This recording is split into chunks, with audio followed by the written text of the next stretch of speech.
Alright, so we're sitting here waiting for the start of the 50th anniversary look back presentation by Kevin. And this should be pretty fun. We got some look back pictures right here. We got some pictures over there. So Kevin's gonna be speaking right here. So obviously I'll be filming the whole thing so you can get the whole gist of the 50th anniversary. Gene, how are you? For the look back presentation.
I must ask you to scooch on all the way in so we can get as many friends in for this celebration as possible. So if there's a seat, move on in. Thank you very much. And on the side, if you see a seat open, please feel free to take it. You'll see when it's there, but perfect. Now, talk about it. I know you are all here for this magnificent birthday celebration.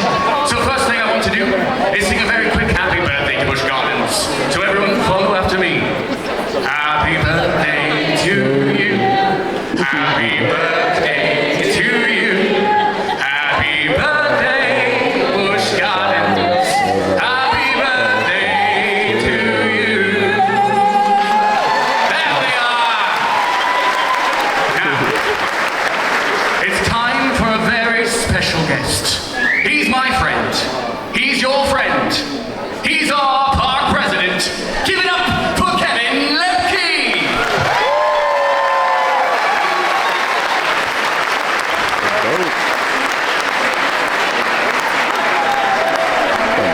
Hey, good evening. Thank you so much for coming out. Just a momentous occasion for the park. Kind of surreal. Talking 50 years. I remember being here for the 40th in a different role, but hard to believe that a decade flies by. But just thank you for coming and celebrating with us. Thanks again to our Starlight Orchestra for their opening performance.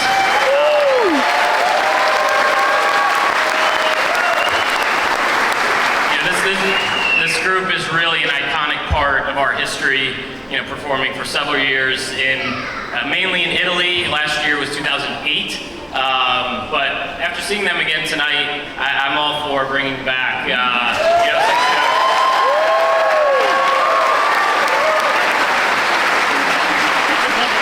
So I hope you've enjoyed some of the special offerings throughout the day. We had our 1970s cover band Trademark, who I heard in the Fest House. They were excellent.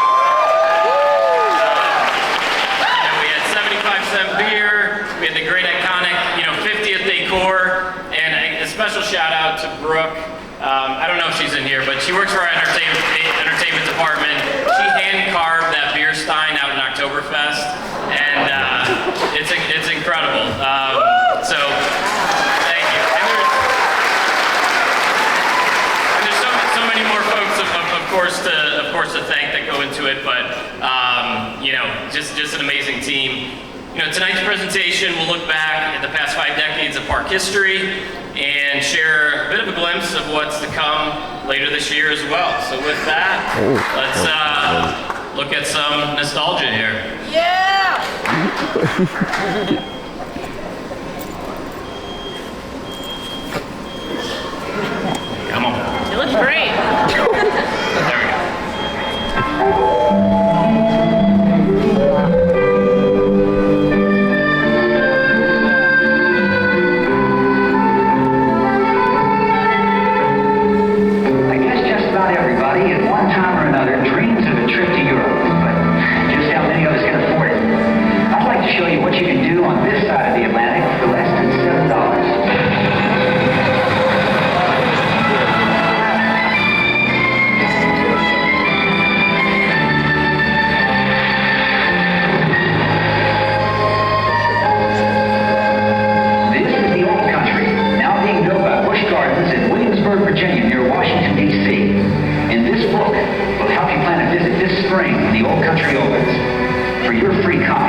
I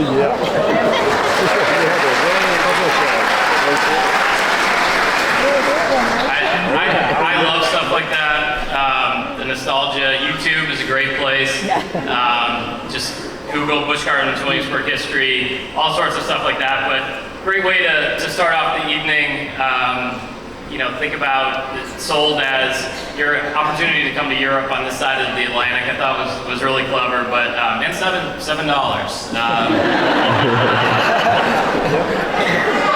Right. We'll send that request in. But wanted to dive into the park's opening. Wanted to share how the park really came to be. Gussie Busch from the Anheuser-Busch family and Winthrop Rockefeller were the ones who originally met. And the reason for that was Winthrop Rockefeller was the chairman of the board at Colonial Williamsburg. So 3,000 acres of land was purchased from Colonial Williamsburg Foundation in 1969 to develop a brewery, Kings Mill, and Busch Gardens. And interestingly enough, as a condition of the sale, Busch Gardens could not use any early American theme, which is how the European theming came to be. The park was officially announced in June of 1973 and construction began. It opened, as the gentleman said there, as the Old Country, designed around villages celebrating the spirit of European villages from which early American settlers came. And during construction, a workman discovered a 200-year-old brass and steel saber that was thought to be owned by a French engineer officer from the Revolutionary period. The Williamsburg theme park, this one's kind of crazy, I always forget, was one of 3 Busch Gardens then to open in the country. So Tampa was 1959, but any idea of the third one? Houston! Houston! London. Los Angeles. So California, we'll take that. So this, there we go. So this is the original park map as we opened back in 1975. And thanks to my good friend Pete Dunkley, who is here, I actually have a 24 by 36 copy of this map in my office, which is just an amazing reminder of all the things that we've done. What you notice probably the most is there's some countries from today that aren't there. So Oktoberfest did not exist when the park opened. Italy did not, Festa Italia, the whole Pompeii area, everything ended at Rheinfeld. So the Willkommen House was the original Fest House in 1975. And then in 1976, we'll talk about, is when Oktoberfest actually came along.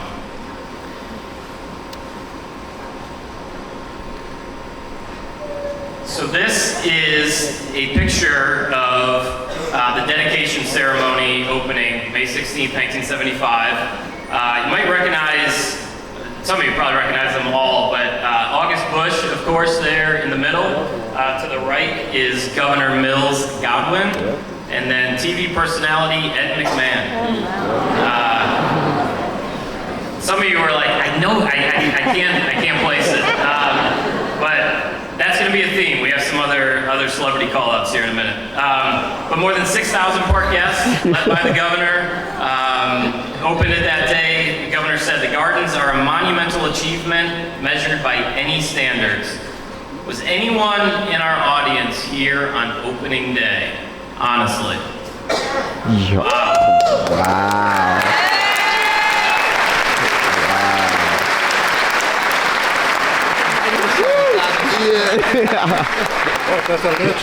Yeah, that's a... So on that day, well, leading up to that day, I should say, construction, great fitting picture. The building that we're in right now, the original Globe Theater, based on a theater outside of London that originally opened in 1599. Ours, twice the size of the original. For the history buffs, the original was torn down in 1644. But this building, I think one of the best theaters really you're going to find anywhere in any theme park in the world, and we continue to just there's no other place we should have it than the Globe Theater. Just so much history there. We have, so our Rhine River, pre-Loch Ness. So you can see the railroad trestle in the background, but this was pre-Loch Ness, and when the bridge was being built, the Rhine River is man-made. We did have some photos, not as good as we would have liked, but before the Rhine River had any water, but that is a man-made body of water there. And then some great shots here of what was known, or is still known. It's interesting in history, you see the original names like Banbury Cross. We also see terms like England used even back then as well, kind of interchangeably. But this was, you can see the Emporium and then the candy shop as well. It looks very, similar in architecture to today. And then construction of the Willkomen House, and you can still see the gazebo. Also here today, a lot of suits. I worked, as many of my friends here worked for the company when there were a lot of suits happening. A little more casual now, but definitely some great years there. So 1975 to 1985, highlight a few of the great kind of beginnings of the park. So the Busch Gardens Railway, Aeronaut Sky Ride, the Scoot Log Flume, Kinder Carousel, the Catapult, and Rhine River Cruise are all opening day attractions that are still operating today.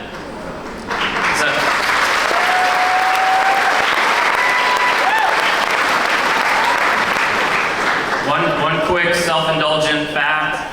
The carousel was manufactured at a place 5 minutes from my childhood home. So that's my history. Shout out to Tonawanda, New York, for anyone who's out there. Yeah, I live in New York. North Tonawanda, Texas. Still making carousels today. You can see Le Mans there. Easily one of the most popular attractions we've ever had. I still get asked about that ride, or not asked, but people mention it. Over 25 million races were run on Le Mans Raceway. 49 recreated antique cars that were modeled after a 1913 Stutz Bearcat and molded fiberglass bodies that were built on steel frames out in California. Traveled over nearly 10 million miles in the 31 years before the raceway was closed in 2006. We talked about 1976 Oktoberfest in the Fest House. Quick fact that I learned, Oktoberfest, the celebration, started with the wedding of King Ludwig in 1810. So great tie-in to Dark Castle originally, and then of course still with Dark Coaster. And then the Fest House, as we all know and love, modeled after music halls in Munich, and truly one of the great buildings, really in any theme park. Magic Lantern Puppet Theater, that is now what is Abbey Stone Theater. So opened with shows as Once Upon a Dragon with over 50 puppets, with the master puppeteer when the park first opened. And actually that debuted in '76, but again now Abbey Stone Theater. 1978 debut of Loch Ness Monster, of course a fan favorite that we brought back and refreshed last year. So many of you were so excited, you were worried, is Loch Ness going away? And people are taking these aero coasters out, but we're fully committed, of course, to such an iconic attraction. And American Coaster Enthusiasts hosted their first Coaster Con in 1978 here at the park, and they're actually back here this weekend for their annual convention. So welcome.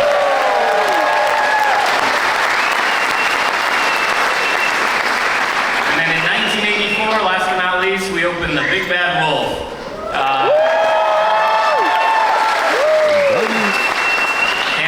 Interesting history there. Many of you might know this, maybe not, but Vincent Price was the celebrity on hand to open the grand opening ceremonies.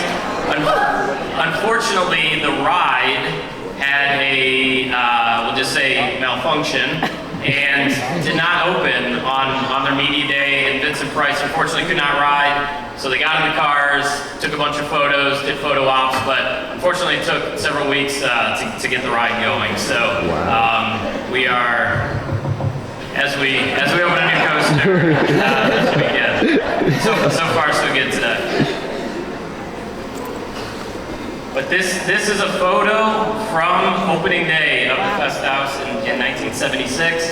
You can see the paintings, which we just updated not too long ago. Just refreshed them, but you know, same iconic look that it has today. You notice, you know, the windows and just an iconic attraction for us. And then a quick look here, the Big Bad Wolf. Wait, whoa. Loch Ness Wait. Monster under construction. Skipped ahead. And there's the Big Bad Wolf. Pre-opening. You know, that iconic turn is still there. To some degree, different iteration, but always a fan favorite. True. Yep. So 1985 to 1995. 1986, the Enchanted Laboratory of Nostramos, the Magnificent, debuted in what is now known as Castle O'Sullivan. That's another one that I seem to hear quite a bit and was a big hit with the guests. 1987, we expanded with the addition of Festa Italia. So rides such as Gladiator's Gauntlet, Turkish Delight, and Sea Dragon were among the popular attractions. So Sea Dragon and Gladiator's Gauntlet, obviously not here anymore, replaced with trade winds and other rides, but Festa, amazing addition to the park, and then 1988 Roman Rapids. Questor.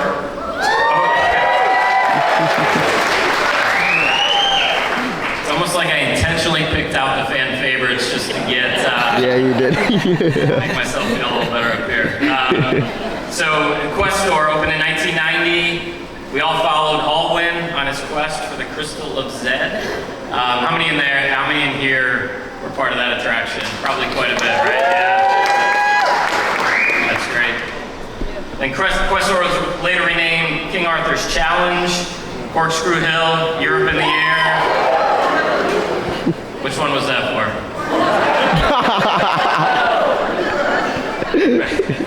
All right, Corkscrew Hill and Questor. We'll put it on the list. And then Drachenfire in 1992. I never got to ride it. Never got the right. Another celebrity sighting. Anybody? Yes. Dana Carvey, dedication ceremony. Also did not run when he was there. That's a true story. And he offered to do stand-up to fill in time. And that ride would close in 1998 and be dismantled a few years later. 1994, Land of the Dragons opened. Great addition. And then this stretch was also marked by great shows.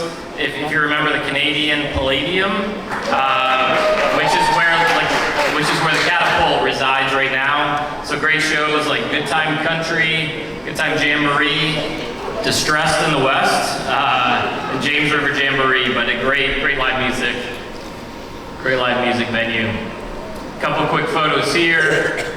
Roman Rapids as it existed when it opened.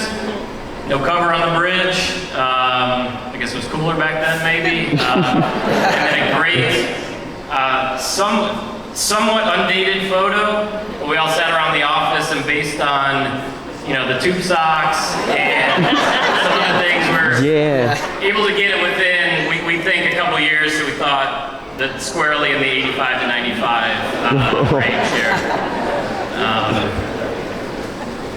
And then 95 to 2005. Open guys. This, to me, when I look back at the history, this is where the park really, really kind of exploded. Got into our B&M coasters. So busy few years. Escape from Pompeii in 95. Wild Izzy, which was then Wild Mouse. Which was eventually shipped to Tampa. And then actually even shipped, I think, somewhere else after that. So that ride has had a long life. Alpengeist 1997.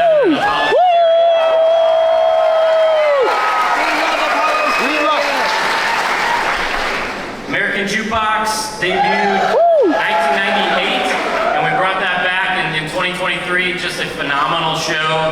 Yes. Such great talent, and look forward to bringing that back, debuting again next month. Ooh. So this is Alpengeist. Wow. Just as it was going in. Hard That's to, actually a cool yeah, hard to picture that before Alpengeist was there, but just obviously a major expansion for the park. Still a great ride today. And then the construction of Ireland. So Ireland came after the Threadneedle Fair era and other concepts there, but major expansion back in 2001. But yeah, just a huge time for growth in this stretch. And then a little bit more in, you would say, somewhat modern time. 2005, Curse of Dark Castle. That's a W ride right there. I like this. And then we added three thrill rides during this time. So Griffin, 2007. Mock Tower in 2011. I miss that thing. I miss my time. Okay. Y'all are And so then messed up. Bolton in 2012. That's incredible. And Boys. I don't have any, I mean, I do know what's going on with it, obviously, but I don't have a definitive date, but don't hold me to this. Hopefully in the next, we'll say 30 days, we're back.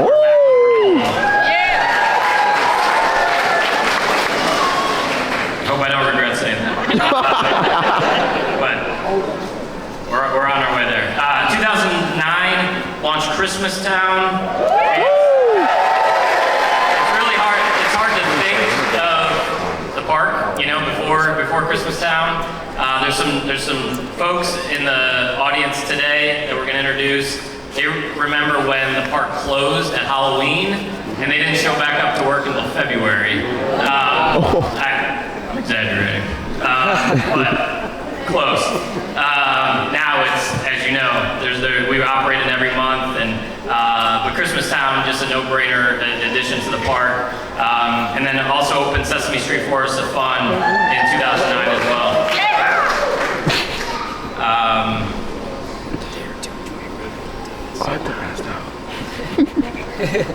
There's Griffin going in. Yo, that plot's pretty.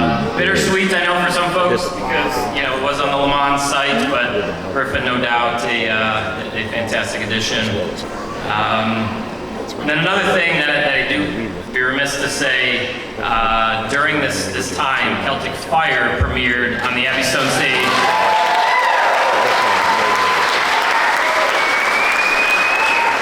In 2010, and I can say definitively now, it has been voted again the #1 theme park entertainment by USA Today.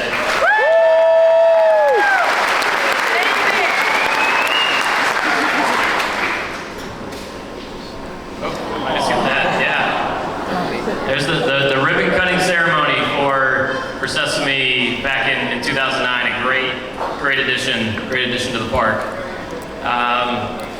Now kind of really modern times. Oh yeah. Obviously a lot of events, these were times where Beer Fest, Mardi Gras, really expansion of food and wine. In the last decade, we have added Tempesto, Invader, Finnegan's Flyer, Pantheon, Dark Coaster, relaunched Loch Ness, and now, of course, Big Bad Wolves, the Wolf's Revenge.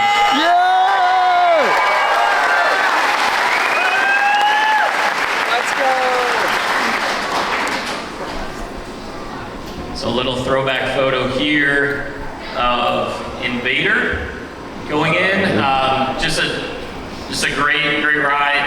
It was 46-inch height requirement, filled a little bit of that gap after the Big Bad Wolf had left. But now, awesome to see that the new Big Bad Wolf, 42 inches again, so it just expands it to, a whole new audience. And a quick shot, Finnegan's Flyer going in. This was, 2019, and, it hasn't all been coasters.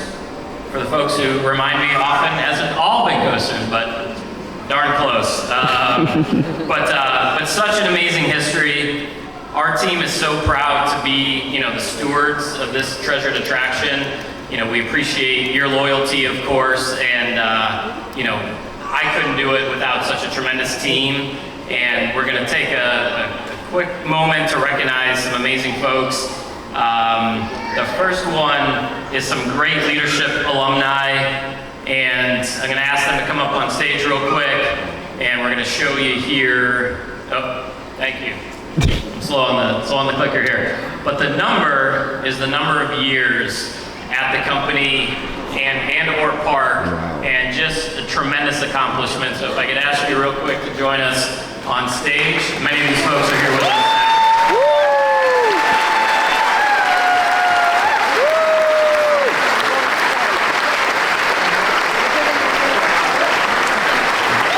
Awesome leaders of the Busch Gardens SeaWorld United Company. Thank you. Sorry. I know. All right, come on up and we'll, you go right in front here. Take a minute to recognize you. So these are leaders that, all the things that you see, it's the only way, that stuff gets done.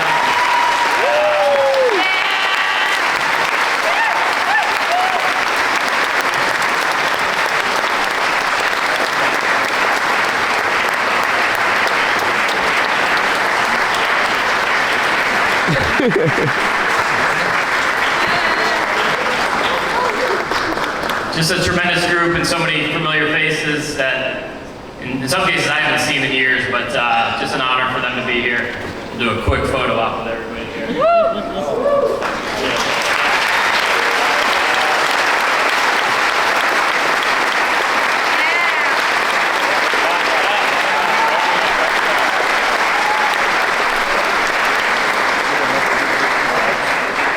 Awesome. Thank you so much. Thank you. And now I want to take a quick moment. We have special guests. You guys can start coming up. These are folks. You want to hit the slide?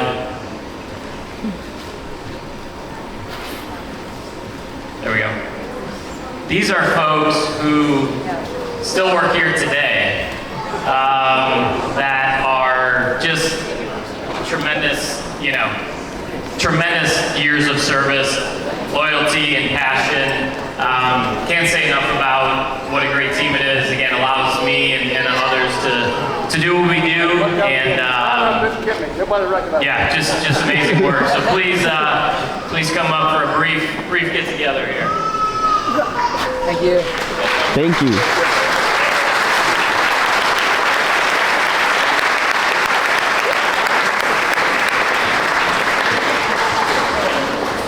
Waiting for me to say turn to the right, turn to the left.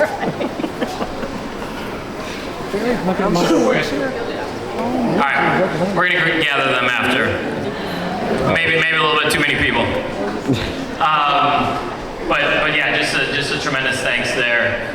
What I want to do now, before we get to some great announcements about some things coming up, this mic, introduce Donnie Mills, who was our park president.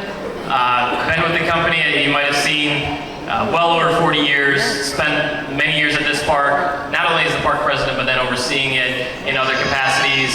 Personally, he was a tremendous mentor to me and allowed me to continue to grow with the company, and I'm forever grateful for that. So honored to have him here, and I'd like for him to say a few words.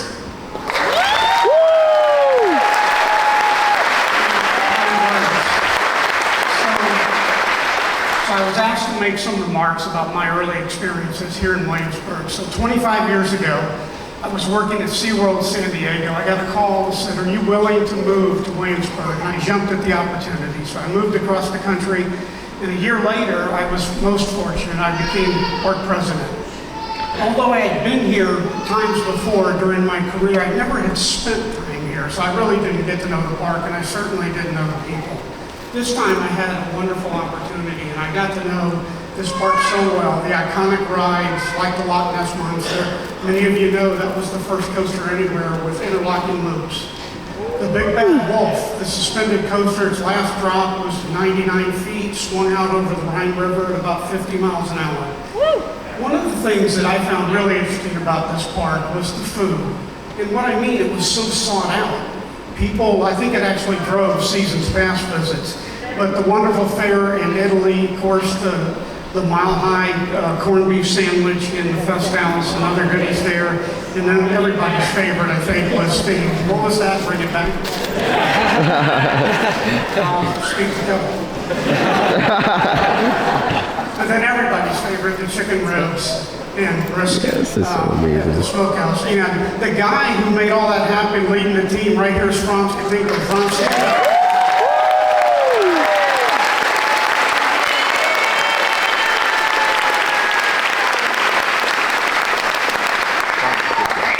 Franz will never sit in the front row again. I'm sorry. So, and then beyond that, there were great shows. There were many to pick from. My favorite, and I think you'll remember, was Irish Thunder back in the day. And wonderful events, like the Halloween event, subsequently Christmas Town. So a lot of good things.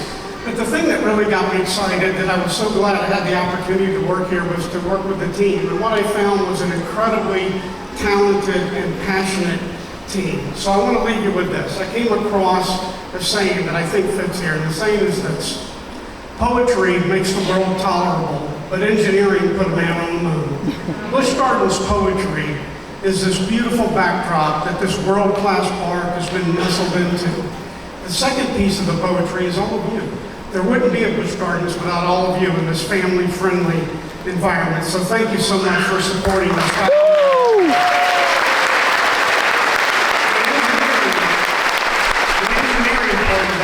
Is, it may be obvious, but the engineering part of that is the know-how and all the work and passion that goes into developing and identifying new attractions for this park, like you have another one opening next week. So thank you for your support over the years, and thank you very much for being here today.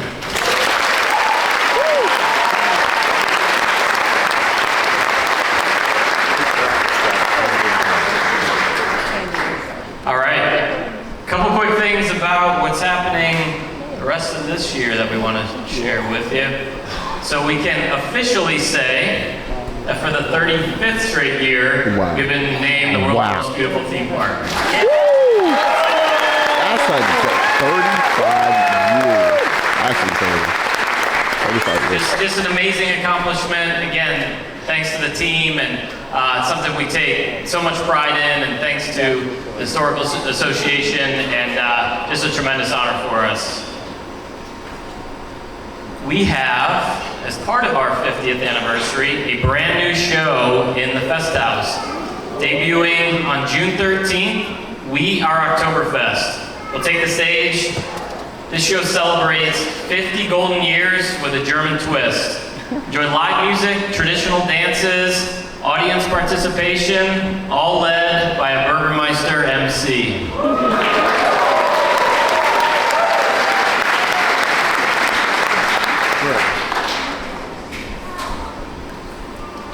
We have, yes,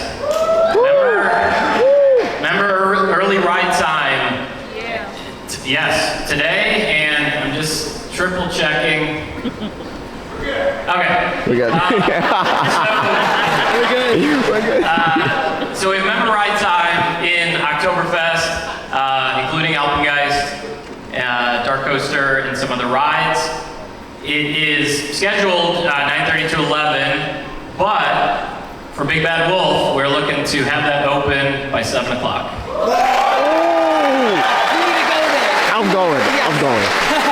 Savvy? I will talk fast. So yes, that is happening, and then continue tomorrow and Sunday from 11 to park close. So if you don't get to it tonight, plenty of opportunity all weekend. The weather looks great, so should be a great weekend for it. And then the grand opening ceremony. If by some chance you're not sick of me talking at this point, you can come hear me talk on May 23rd at 10:30 in the morning. We're going to do a great grand opening ceremony, officially open the ride to the public, so hopefully we'll see you out there. And then an all-new event is No way. They're doing this. No way. They're doing this. Thank you. Cannot be real. Please put Pantheon on this. We get a lot of requests, you know, night rides, and which is definitely a special time. So this date specifically, we hope to do more, but this date specifically is on a full moon, and just a perfect backdrop for rides on the Big Bad Wolf. So look for details for that coming on our website. You should see an announcement first thing next week, but Coasters After Dark debuting, going to be a great event. And then we can't forget our friends over at Water Country, grand opening ceremony, also on May 23rd. Be a little bit later, but High Tide Harbor, which is just a fantastic water play area, probably the largest structure really at the park. The addition just looks tremendous, and elements that we just have not had at that park before. It's where H2O UFO was previously, and that is going to debut for members actually starting tomorrow and Sunday. It's going to be almost 90 degrees tomorrow, so might be a great time to check it out. But then grand opening Memorial Day weekend on that Friday on May 23rd. And then one more. We are debuting an all-new event at Water Country USA, also a night event called Aquaglow. No way. So this is a whole new way to experience the park. It's basically The park will actually be open at night. No way. For the first time, really, in its history. Orlando. Most of the pools and the areas were not designed for night operation, so we've done, you know, the work to illuminate the park in the evening, and this is a very successful program for our parks down in Orlando. Again, just a whole new way to experience the park, and this will be debuting later in June, so keep an eye out for Aquaglow. And then don't forget, end of night tonight, fireworks finale at 9 p.m. We have the beer, we got all the great stuff going on for 50th, we got a gift for you as you head out, but all I want to leave you with is a sincere thank you, for your loyalty, your dedication to the park. That's why we're here. That's why we do what we do, and we appreciate all the feedback, good or bad. That's how we learn. That's how we make things better and hear what you guys want to see. So always love to hear it. And if you see me on the park, say hello, please. And just thank you for being here, and have a wonderful evening. Thank you, Kevin.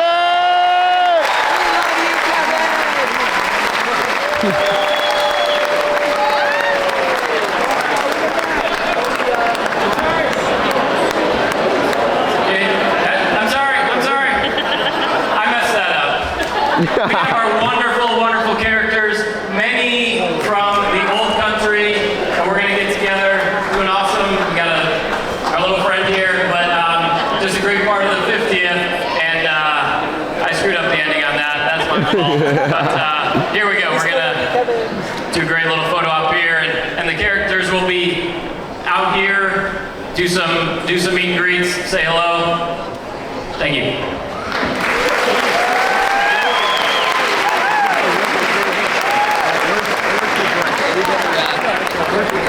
Yeah. That was an awesome presentation for the 50th anniversary for Busch Gardens Williamsburg. We got some UV cool glasses and stuff like that. So actually they are opening up Big Bad Wolf pretty early.